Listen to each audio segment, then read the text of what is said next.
Hi everyone, my name is Kara Vera and I will be presenting my lesson for the Literary Elements assignment. It's a first grade level and it should take about 20 minutes in the classroom. The teacher objective is the teacher will ask and answer questions about key details in a text. So for review, I plan on reviewing the definition of main idea, which is important information that tells more about the overall idea of a paragraph or section of a text on the smartboard. So my questions would be, who can raise their hand and tell me about the main idea of our story from last week? And who can raise their hand and tell me about the main idea of a story they have read at home with their parents? So you would need a smartboard, and then you would need the main idea definition, its oral response assessment, and it's the whole class. So the purpose of this lesson is because it is important that students learn to pick out key details in order to develop comprehension skills. Yesterday, we learned simple definitions of the literary elements such as setting, character, and plot. Today, we will learn how to answer questions about key details in a text. Tomorrow, we will continue the lesson with another text. So the motivation is the teacher will read One Brown Bunny aloud to the class with a stuffed bunny. So I chose to incorporate the stuffed bunny because it gives the students an opportunity to relate to the teacher and also relate to the real world if they have a special stuffed animal at home, or if maybe their parents read them a book that has a stuffed animal that goes with it. So I don't have a stuffed bunny today, but I do have my stuffed Nemo. My mom bought him for me, and it's kind of a sentimental inside joke in my family. So this will give the students an opportunity to talk about something like that from personal experience. So now I'm going to read One Brown Bunny by Marion Dane Bauer and illustrated by Ivan Bates.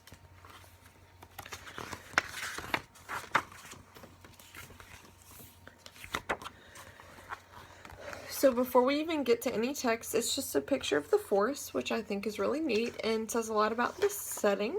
And then we have the title page and the bunny is jumping for joy. One brown bunny went out one day to find a friend who'd like to play. Two red birds perched in the tree. "Come down," cried Bunny, "come play with me."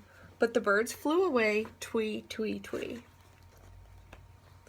Three black bears crunched their lunch. "I'm here," said Bunny. "May I munch?"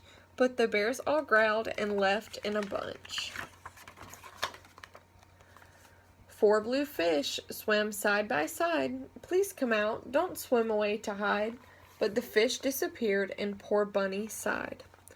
So at this point, the reader begins to notice a correlation between the number of animals and counting.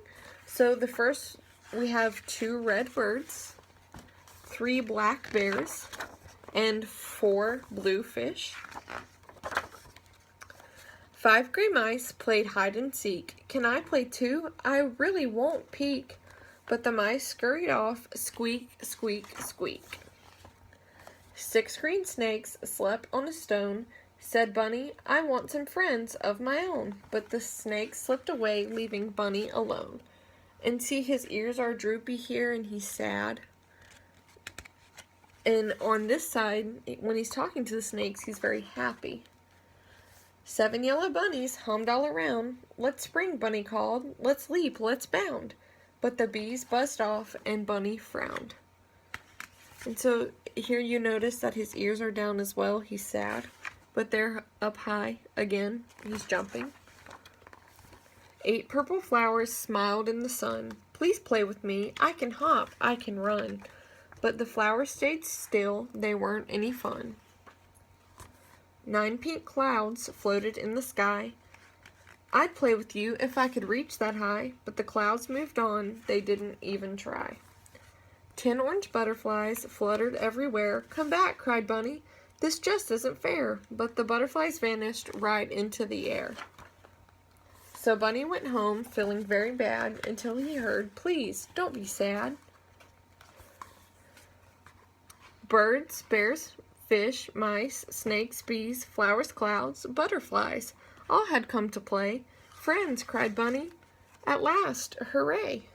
And in this ending photo, all of the animals look happy. Bunny is jumping and dancing with a bear, and snakes are smiling, and fish is jumping out of the water.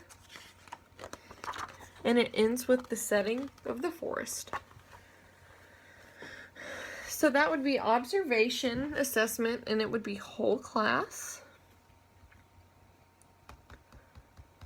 So for the behavioral objective, the learner will ask and answer questions about key details in a text with 90% accuracy, and this addresses the Bloom taxonomy level of understanding. So the teacher will be completing the story map activity with the class, and we'll pull up the map on the smartboard. So let me scroll down and show you guys the map that I had chosen.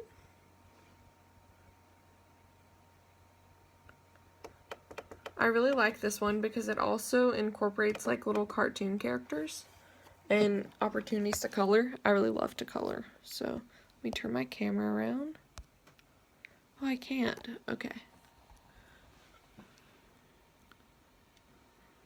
So this is my map. Just an idea, if you can see it. Sorry guys about the camera. My printer's not working. So I'm going to scroll back up.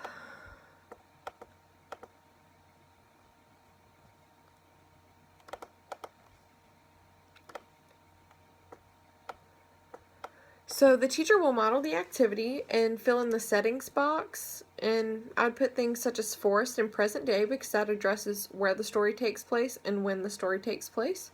So for this activity, you'll need the story map, the smartboard, its oral response and written response, whole class, and you would also need the story map worksheet. So the learner will fill out the story map at their desk along with the teacher, and the whole class would complete this activity. So the teacher will lead the students in a real-life experience activity. The teacher will engage students in questions, and the questions are: how does the theme apply to your life? Tell me about a time when you or someone you know learned the same lesson. So I could give a personal experience answer here. One time in high school, I had a band activity and I didn't think any of my family was going to be able to make it, but then my grandmother showed up and it made me really happy and I was no longer sad. Why is the lesson important to learn? Describe a situation in which the lesson would apply. So after going over those answers orally with the class, the teacher will ask the students to draw a picture of their friends and an activity they like to do that will be hung up on the bulletin board. So you would need crayons, paper, construction paper. It's an oral and written response, and it's whole class. So for the closing activity, the teacher will put the definition of onomatopoeia on the board, and the definition of onomatopoeia is the formation of a word from a sound associated with what is named, and give examples from the book.